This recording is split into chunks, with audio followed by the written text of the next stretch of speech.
अस्सलाम वालेकुम नाजरीन। प्रोग्राम खेल के मैदान से आपका मेज़बान रेहान बिलग्रामी एक और एपिसोड के साथ आज हाजिर है।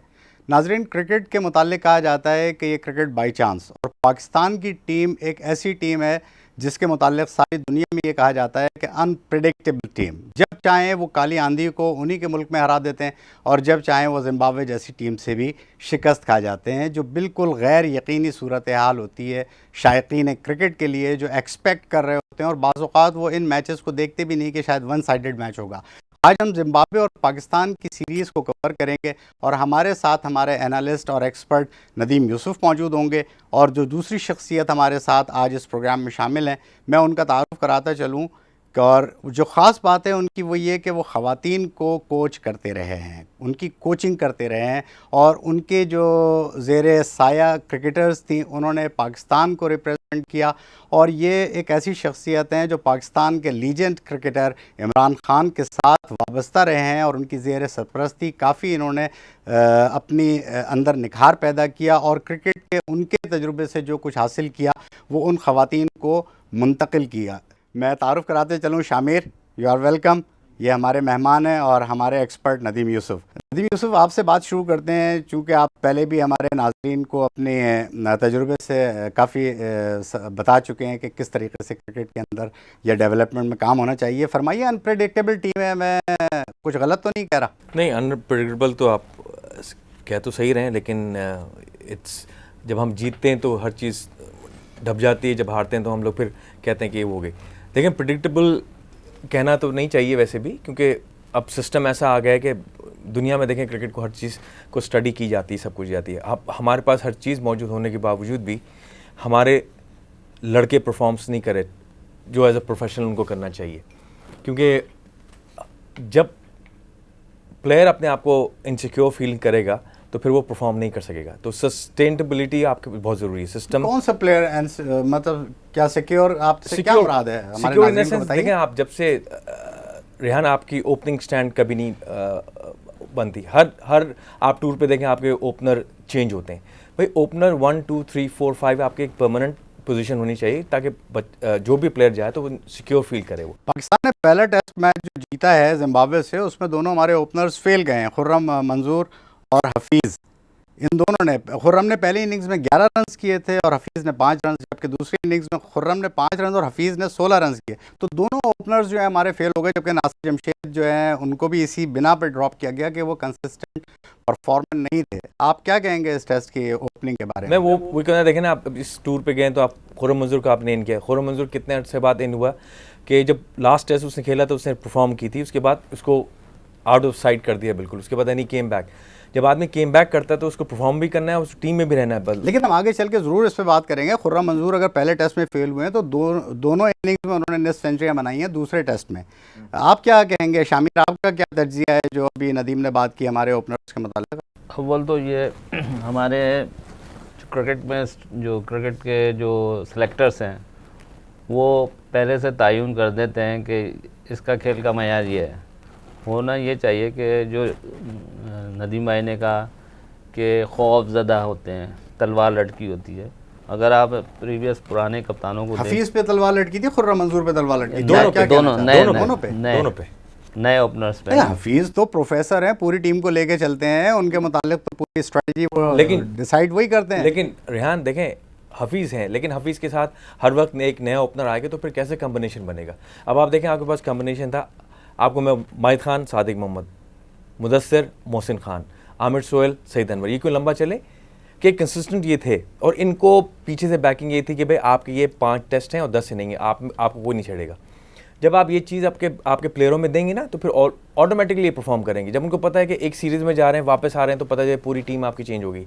ये नहीं होता। देखें, क्रिकेट हमारी जो सबसे बड़ा जो ड्रॉबैक हुआ हमारा, ये हमारे ये शॉर्ट फॉर्मेट ऑफ क्रिकेट खेलने, जो अल्टीमेट जो टेस्ट भी खेल रहा है वो भी फॉर्मेट कह रहा है कि मैं 50 रन कर लिया। हम बात करेंगे शॉर्ट फॉर्मेट और उसके ऊपर बाद में, लेकिन हम चूंकि अभी पहले टेस्ट का तज्जिया कर लें। अजहर अली जो 1 डाउन पोजीशन के ऊपर जिनको चांस दिया गया, आप क्या कहते हैं शामिर? 1 डाउन की position just like a opener. जी, तो आप क्या कहेंगे कि 1 डाउन के लिए अजहर को सही सेलेक्ट किया गया और अजहर ने परफॉर्म किया इस सीरीज में? एक्चुअली अजहर से देखते हैं अजहर जो है इमेच्योरिटी का मुजाहरा करते हैं जाके, और वो चीज़ नहीं दिखाते जो उन्हें लिया गया। लेकिन पहली इनिंग्स में तो उन्होंने 78 रन किए हैं। थी वो तो सही है, मगर दूसरे इनिंग में वो बिल्कुल ही है ना फ्लॉप हुए, 0 पे गए। फिर वो दूसरे टेस्ट में भी 0 पे गए।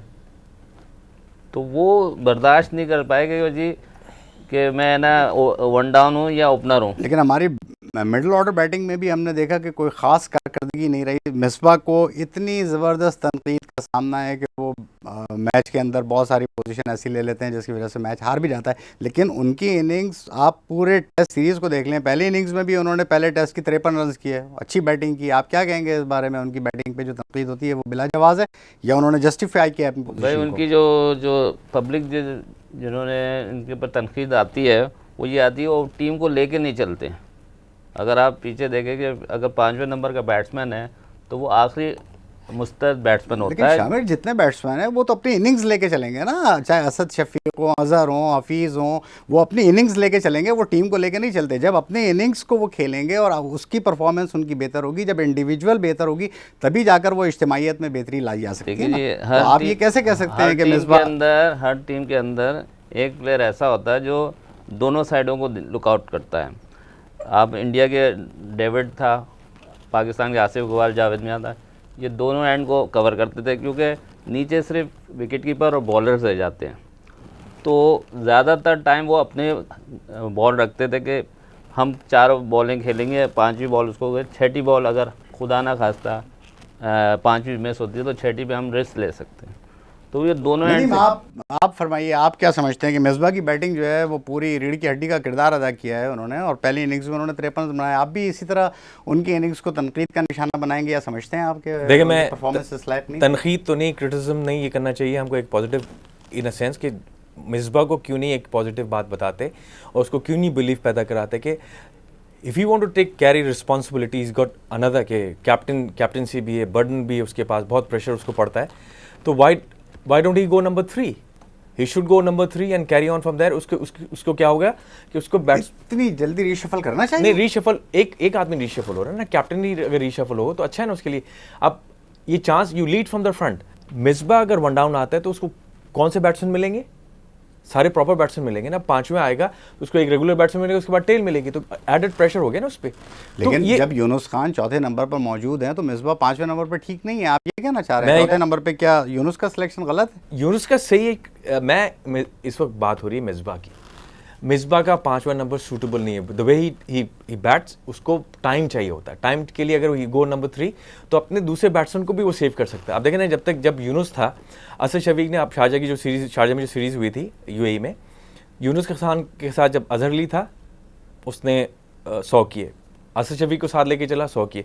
तो मैं ये कहता हूँ कि जो एक्सपीरियंस प्लेयर्स हैं ना, अगर आप नए प्लेयरों को स्टैब्लिश करना चाहते हैं तो आपके जो एक्सपीरियंस प्लेयर हैं उनको चांस लेना चाहिए। आई एम सॉरी टू से, जैसा एक ज़माना था कि Inzamam ul Haq, Mohammad Yousuf one of the key players हमारे थे, लेकिन इन दोनों प्लेयरों ने कभी अपनी बैटिंग ऑर्डर चेंज नहीं की कि यार हम ऊपर जाके हम अपने जो इनकमिंग जो आ रहे हैं प्लेयर उनके साथ रह के उनको अपना एक्सपीरियंस दें और आगे बढ़ें। इसीलिए हमारी क्रिकेट देख लें आपके हर टेस्ट में आप ये देखिए ऊपर से कहाँ रीशफल होता है, मुझे बताइए। नहीं, ऊपर से रीशफल नहीं होता, लेकिन आप जो बात कर रहे हैं कि एकदम बिल्कुल मिडिल ऑर्डर बैट्समैन 5वें और 6ठे नंबर पे जो बैट्समैन वो आप कहना चाह रहे हैं कि वो ज़्यादा बेहतर होता कि अगर वो अपने आप को वन डाउन पोजीशन के ऊपर ले आते, तो इससे आप समझते हैं कि ज़्यादा बेहतर सूरत हाल होती बैटिंग? ज़्यादा बेहतर, because he got more batsman to play with him.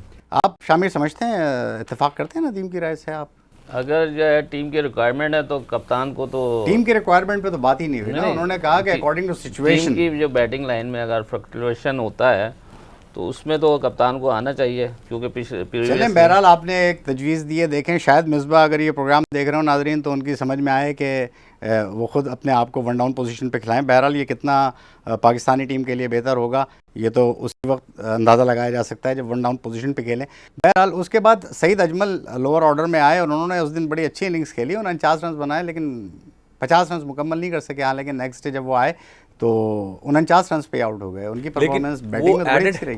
देखिए वो तो एडेड आपको परफॉर्मेंस करके दिए, एक बोनस मिलेगा आपको एज अ बॉलर खेला आपको, लेकिन अजमल का परफॉर्मेंस थोड़ी होना चाहिए। ये परफॉर्मेंस जिसका काम है प्रोफेशनली बैट्समैन उनको करना चाहिए। अब टेल आपको करके देती तो आपके लिए एक बोनस है, लेकिन उस बोनस का आपको फ़ायदा भी तो उठाना चाहिए ना।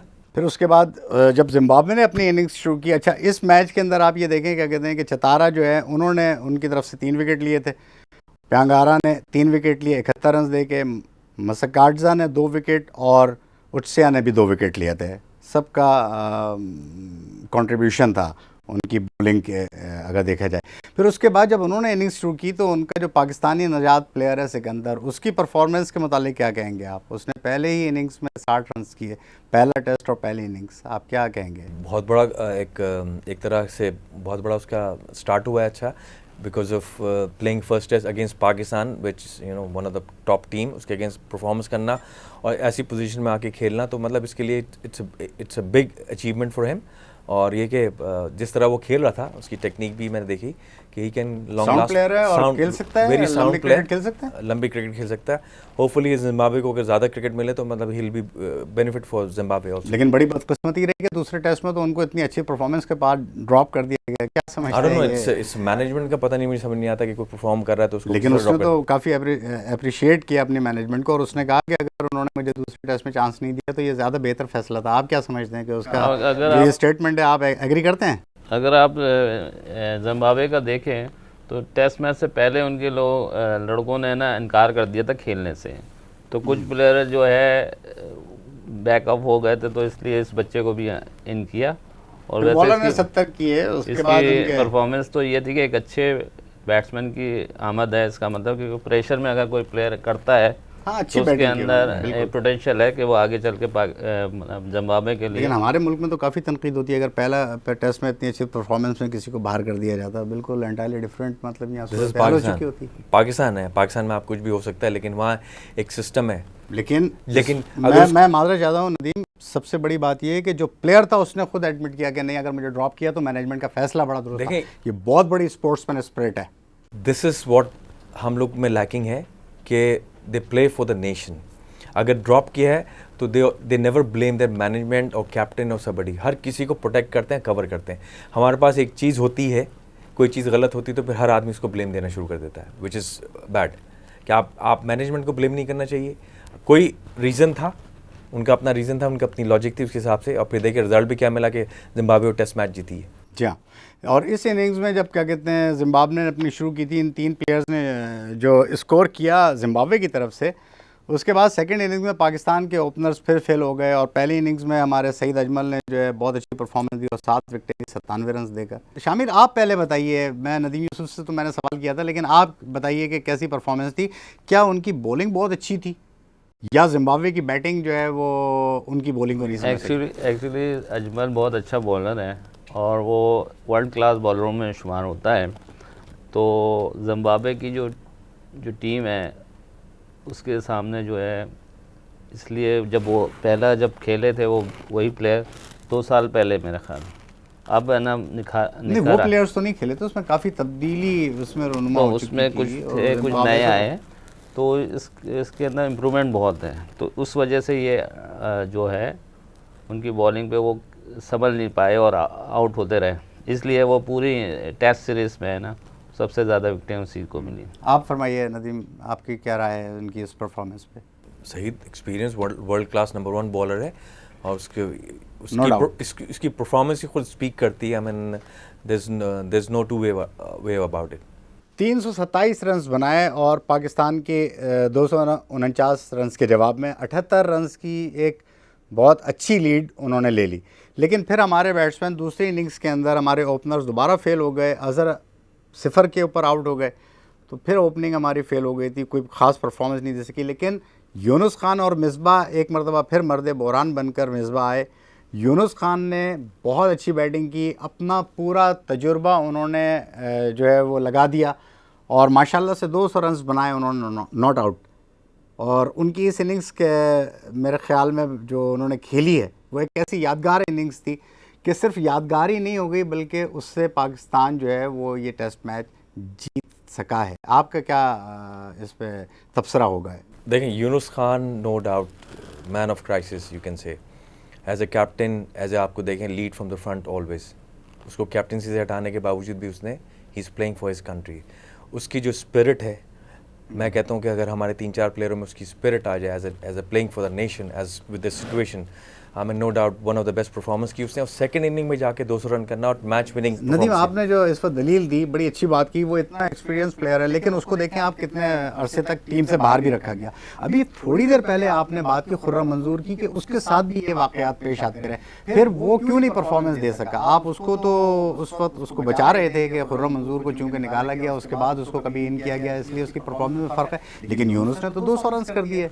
यूनुस तो खुर्रम मंजूर देखिए, कि आप सीखें इससे? खुर्रम मंजूर को यूनुस से कंपेयर नहीं कर सकते। यूनुस रेगुलर खेल रहा था ना, यूनुस तो रेगुलर क्रिकेट खेल रहा है, उसको गैप नहीं मिला। लेकिन नदीम, एक दिन आएगा खुर्रम मंजूर भी तो यूनुस खान बनेंगे। तो लेकिन जब कंटिन्यूस क्रिकेट खेलेगा तो बनेगा ना वो यूनुस खान। अब आप उसको एक टेस्ट सीरीज में गया, वापस 77 रन करके वापस आया, उसको आपने ड्रॉप कर दिया। मिसबा के 52 रन भी इसमें आप कैसे देखते हैं? मिसबा के बहुत, देखिए ना, मिसबा परफॉर्मर है। मिसबा को एक चीज़ अपने जहन से निकाल देनी चाहिए कि माई नंबर इज़ 5 और 6, ही शुड गो नंबर 3। लेकिन टीम इस वक्त क्राइसिस में, आपका ओपनिंग पैर नहीं चल रहा, आपका वन डाउन नहीं चल रहा। हमारे पास वक्त भी कम है, हम चाहते हैं कि हर चीज़ को कवर कर लिया जाए। इनिंग्स में अदनान अकमल 64 रन उन्होंने भी नॉट आउट किए थे, और राहत ने 11वें नंबर पे जाकर 35 रन किए थे। देखें ना आप अदनान को, आप देखें, अब मैं उसको क्रेडिट देता हूँ कि he came back in the team, कि आप उसको सीरीज़ खेला, अच्छी परफॉर्मेंस की, बाहर कर दिया, फिर उसको दोबारा लेके आया, एडेड प्रेशर उस पर हुआ, लेकिन उसने परफॉर्मेंस की। लेकिन मैं कहता हूँ ये विकेट कीपर्स जो हम लोग चेंज कर रहे हैं ना, इस तरह विकेट कीपर चेंज नहीं होने चाहिए। और विकेट कीपर जैसे आप चेंज करते रहेंगे तो फिर आपके बॉलर के साथ कॉम्बिनेशन नहीं बनता। 419 रन पाकिस्तान ने किए और 9 खिलाड़ियों के ऊपर पाकिस्तान ने इसको डिक्लेयर किया, और जिम्बाब्वे को टारगेट दिया 341 रन का, लेकिन बदकिस्मती से जिम्बाब्वे 221 रन के मार्जिन से ये मैच हार गई और कोई परफॉर्मेंस नहीं दे सकी। 46.4 ओवर्स में पाकिस्तान ने उनको 120 रन के ऊपर आउट कर दिया। क्या वजह है कि सेकंड इनिंग्स में वो उस जज्बे से नहीं खेले? जज्बा नहीं, प्रेशर, एडेड प्रेशर था कि वर्ल्ड क्लास टीम के अगेंस्ट खेल रहे थे, और चेस करना रन हमेशा डिफ़िकल्ट होता है, और स्पेशली जिम्बाब्वे इतने अरसे के बाद खेल रही थी। तो पाकिस्तानी बॉलिंग तो आपको पता है ना, इट्स नंबर 1 बॉलिंग। वैसे पहले इनिंग्स में तो सईद अजमल क्लीन स्वीप कर गए थे, 7 विकेटें लेके, समझ लीजिए आप, लेकिन दूसरी इनिंग्स में हमारे दोनों स्पिनर्स ने मैच जितवाया। आप कह सकते हैं कि उनकी बॉलिंग के सबब इतने कम स्कोर पे आउट हुई। सईद अजमल ने 4 विकेटें ली, जबकि अब्दुल रहमान जो left arm leg spin bowler है, उन्होंने भी 4 विकेटें ली। तो स्पिनर्स के आगे मेरे ख्याल में जिम्बाब्वे कुछ, आप कह सकते हैं एक्सपीरियंस एक अलग बात है और तजुर्बाकार टीम और प्रेशर होना अलग बात है, लेकिन आप इसको इस जाविये से भी देख सकते हैं कि स्पिनर्स के ऊपर वो हल्के थे। थोड़े वीकनेस स्पिनर से उनकी थी, क्योंकि मोस्टली उनके पास, आप जिम्बाब्वे की क्रिकेट उठा के देखें, उनके पास कोई अच्छे स्पिनर्स नहीं आए, हमेशा इन लोगों को पेस। शामिर, आपका क्या तबसरा है? आप क्या समझते हैं जो दूसरी इनिंग्स में, जो अभी नदीम ने भी अपने ख्यालात का इजहार किया और परफॉर्मेंसेस के ऊपर, आप फरमाइए, आप क्या समझते हैं? पाकिस्तान, इंडिया और श्रीलंका ऐसे 3 मुल्क हैं जो स्पिनर्स पे बेहतर खेलते हैं। बाकी दुनिया के जितने भी टीमें हैं, चाहे वो इंग्लैंड हो, ऑस्ट्रेलिया हो या जिम्बाब्वे, यूरोपियन कंट्रीज, ऑस्ट्रेलिया और या वेस्ट इंडीज़, ये तमाम वेस्ट इंडीज़ को कैसे वेस्ट समझते हैं इंडीज़ भी, स्पिनर्स वेस्ट इंडीज़ मैं कह रहा हूँ कि इंडिया, पाकिस्तान और श्रीलंका के अलावा कोई ठीक है, ये स्पिनर पे कमज़ोर हैं। इसमें शायद 2 राय नहीं है नदीम, आप भी समझते बिल्कुल, हैं, क्योंकि आप तो खैर कैरिबियन उसमें खेल भी चुके हैं, और थोड़ा बहुत है बांग्लादेश अब नया जो आया है। बाकी स्पिनर्स जो है हमारे तीनों मुल्कों के। दूसरे टेस्ट में क्या हुआ था? दूसरे टेस्ट में जो आप समझते हैं ना, वही बात है कि हम पहला मैच इस तरीके से जीत गए, पहली इनिंग्स में खसारे के बावजूद अपने तमाम तर तजुर्बे को बुरूकार लाते हुए हमारे प्लेयर्स ने जो है पाकिस्तान को जिताया। दूसरे टेस्ट में क्या हो गया पाकिस्तानी टीम को?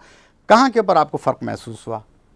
फर्क तो ये 24 रन से सिर्फ हारे हैं। देखिए 24 रन से जो हारे ना, रेहान, मैं आपको एक शॉर्ट उसमें बात बोलूँगा कि जब राहत ने, देखे ना, मिसबा जब था उधर, राहत ने फर्स्ट इनिंग में जब 35 नॉट आउट किए थे, राहत को जुनैद, सईद अजमल और इनसे रहमान से ऊपर अगर आप भेजते तो ये 24 रन भी मिसबा के साथ बैठ के, क्योंकि ऑलरेडी परफॉर्म कर चुका था फर्स्ट इनिंग में, तो अगर राहत की बात आप करें, राहत को अगर ऊपर भेजते तो ये हम लोग मैच जीत जाते। लेकिन अगर आपने जितनी देर हमारे दोनों मेहमान हजरात ने जो गुफ्तगू की, आप यकीन मानिए कि जो दूसरी इनिंग्स में मिसबा जिस तरीके से लास्ट प्लेयर रन आउट हमारे राहत, मुझे इतने सारी मैं बातें आपकी तनकीद सुनने के बावजूद मैं आपकी तनकीद से एग्री नहीं कर रहा था, लेकिन मैंने जो कुछ देखा मुझे इसके ऊपर बड़ी हैरानगी हुई कि वो वाकई इतने बड़े प्लेयर थे और वो एक कैप्टन इनिंग्स खेल रहे थे और पाकिस्तान को जितवाने के लिए उनकी क्रीज के ऊपर रहना ज़रूरी था और वो थे।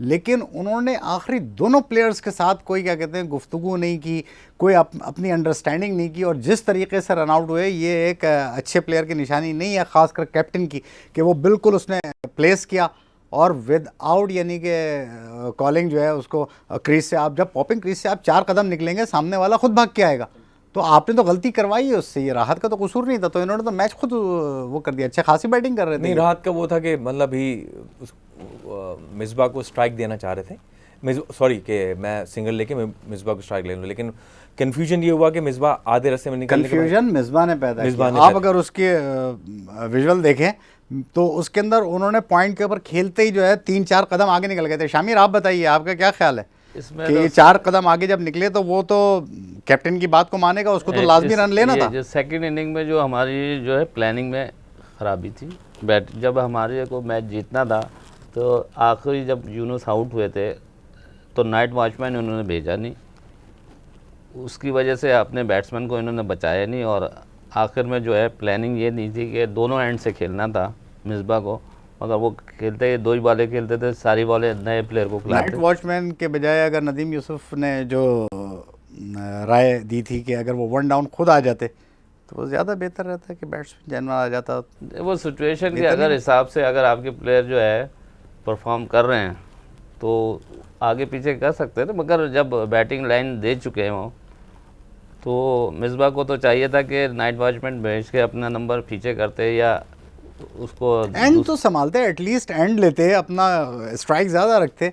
आपके पास 2 प्लेयर्स जब बचे हुए थे, आप पूरी 5 बॉलें खिला रहे हैं टेलेंडर को, तो ये तो होना ही था। लेकिन वही शामिर की बात से मैं उसको आगे बढ़ाने का मकसद मेरा ये है कि Misbah when he is form, उसके प्लेयर फॉर्म में नहीं है, टॉप ऑर्डर फॉर्म में नहीं है, तो he take from the front, he lead from the front, number 3 पे आके when captain is there at the crease, तो उससे बहुत फर्क पड़ता है। कैप्टन आता है तो दूसरा बैट्समैन ऑलरेडी जब उसकी कैप्टन तो पूरा पैशन देता है, बताता है कि Exactly. आपको कहाँ फतह की जानिब गामजन करने के लिए कैप्टन का तो रोल बड़ा इंपॉर्टेंट होता है। लेकिन जब वो आखिर में खुद इतना नर्वस हो जाए, देखें आखिर में हमेशा ये होता है टेलेंडर्स के साथ, इवन ये कि अगर कैप्टन ना भी हो और कोई समझदार बैट्समैन है तो वो अंडरस्टैंडिंग करता है, वो जाकर बताता है कि यार 4 बॉलें मैंने खेलनी है, चौथी पे या 5वीं पे सिंगल लेना है। इवन कि आपको मैं चौथी, एटलीस्ट चौथी पे वो रिस्क लेता है कि मैं चौथी पे जाऊं, लेकिन इसमें तो कोई चीज़ नज़र नहीं आई मिसबा की। वहाँ के ऊपर बड़ी मुझे तशवीश हुई कि इतना एक्सपीरियंस प्लेयर और कैप्टन। 92 के वर्ल्ड कप में अगर आप देखें इमरान खान 1 डाउन आए थे, इसलिए उसकी पूरी उसके ऊपर पूरी दुनिया ने तनकीद की, लेकिन उसने और पाकिस्तान मैच हारने के बाद वो अगले मैच में फिर 1 डाउन आया था। तो ये इस क्लास और कैलिबर के लोग बड़े कम होते हैं। लेकिन आपने नाजरीन, चूंकि आपने राय पेश की है, इसलिए हमारे नाजरीन समझेंगे कि आप इमरान खान के फेवर की बात कर रहे हैं। नो डाउट देखिए खान साहब ने he no doubt regard him as one of the legend cricketer, और उसने पाकिस्तान क्रिकेट को आके चेंज किया, because he make them believe to win। हमारे पास पहले होता था कि लेजेंड क्रिकेटर्स थे लेकिन कभी हम सीरीज जीत के नहीं आते थे, लेकिन उसी ने, उनके साथ जावेद मिदा थे और बाकी आप देखें उनके पास एक्सपीरियंस का गैप था। लेकिन मिसबा को चाहिए था कि इन सारी चीज़ों को सीख के कि भाई अगर मैं, मेरे प्लेयर्स ऊपर से नहीं, ऑलरेडी जब आपके 2 या 3 आउट हो रहे हैं, मुझे जाना है, एडेड प्रेशर हो रहा है, तो why don't you take a pressure from the top and save their batsman. लेकिन नदीम, ये जो इस पे तो हम बहुत भरपूर प्रोग्राम कर सकते हैं। इमरान की जो क्लास हो रही है वो सिर्फ पाकिस्तान नहीं, उसने तो दुनिया भर में, खुद इंग्लैंड में आपको याद होगा जब बॉल टैंपरिंग के ऊपर बात हुई थी, उसने गोरों को लाजवाब कर दिया था। उसने कहा था ये टैंपरिंग नहीं है, ये आर्ट है, और नो डाउट कि उसका ये आर्ट जो है पूरी दुनिया के अंदर सब हैरान थे कि यार इतनी स्विंग कराते हैं, इतनी स्विंग्स पाकिस्तान कर लेता है, और ये तो एक आर्ट था। और उसने इंग्लैंड की अदालत में उस मुकदमे को खुद जीता भी है। क्योंकि देखें ना, हमारी विकेटों पे आप देखें, खान साहब, इमरान खान की बॉलिंग करने से फिर आपके पास फास्ट बॉलर्स मिले, क्योंकि हमारी कंडीशन ऐसी होती है, आपको पता है बॉल जल्दी पुरानी हो जाती है,